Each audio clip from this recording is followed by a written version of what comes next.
What if I told you that the maps of the world's subways, buses, and even typefaces all came from one place? Yes, I'm not kidding. The London Underground may be one of the world's greatest revolutionary wonders.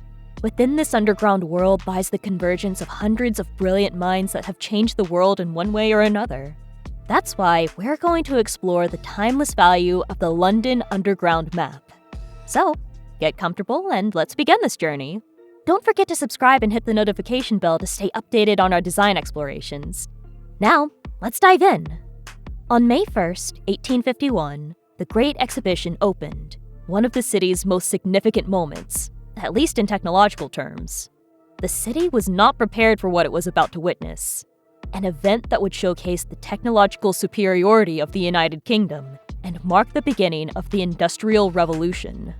Enter a visionary man named Charles Person. Drawn to this era of technological advancement and witnessing a great progress, he decided to connect the entire country with a railway network, from Paddington stations to Euston and King's Cross. With this goal in mind, he founded a company with the long name Bayswater, Paddington, and Holborn Bridge Railway. Although later renamed the Metropolitan Railway, this is how the project began, or at least the first attempts to carry it out. As early as 1858, Person was still looking for funding because of the importance of the project. The railroad network was to be accessible to the general public and inexpensive, with efficient connections throughout the city. The price could be a bit high, but after much effort, on January 10, 1863, it was achieved. Person fulfilled his dream of creating this railroad network, one of the first and most important. But unfortunately, he did not live to see it, passing away a year earlier. Nevertheless, the historical value is crucial, and the legacy he left behind is too valuable, especially when analyzing its construction. If we're going to talk about someone, we have to mention the fantastic work done by Frank Pick alongside Harry Beck, the creator of the map that would eventually become highly significant for its style.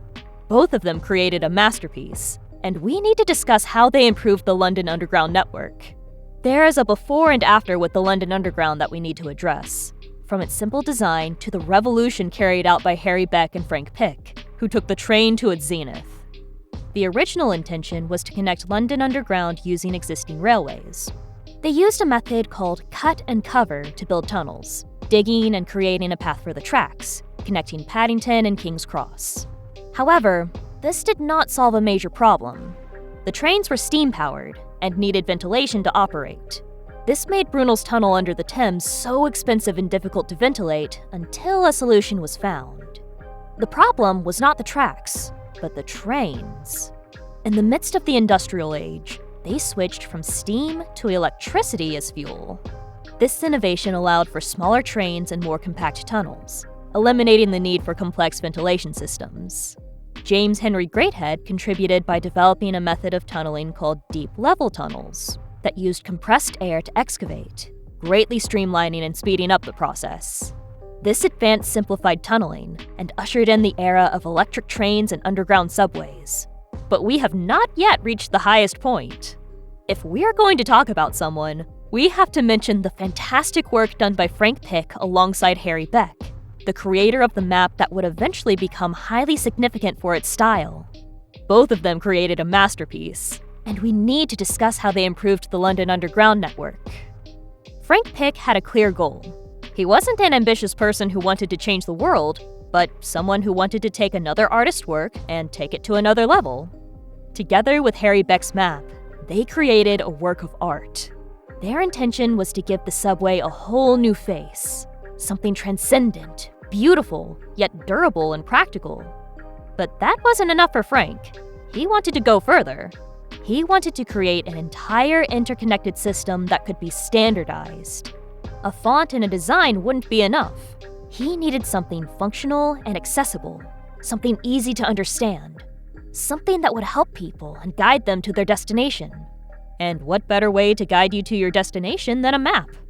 The typographic design was entrusted to Edward Johnson, who developed it over a long period of time, following the guidelines set by Pick. His goal was to create a bold, simple, and distinctive typeface that would later be used for transportation and incorporated into writing programs. the popular and recognized sans serif. It's a blend of old style with a sense of modernity, as if the English script and Roman had merged into one striking design. What began as a design for one station ended up being a standard. It's clear that the London Underground map is one of the most important pieces in terms of aesthetic design and functionality. Situated in an environment full of changes and surprises, surrounded by great masterpieces like the tube itself, it now embraces us daily as the system we see everywhere. The work of Frank Pick and Harry Beck has undoubtedly been impressive, but let's not forget all those who have worked with them to get where they are. If you enjoyed exploring the London Underground map, then share your thoughts in the comments below. And hey, if you want to stay updated on all things design, click the bell icon to receive notifications. Until next time, keep appreciating the beauty of design, and we'll catch you in the next video.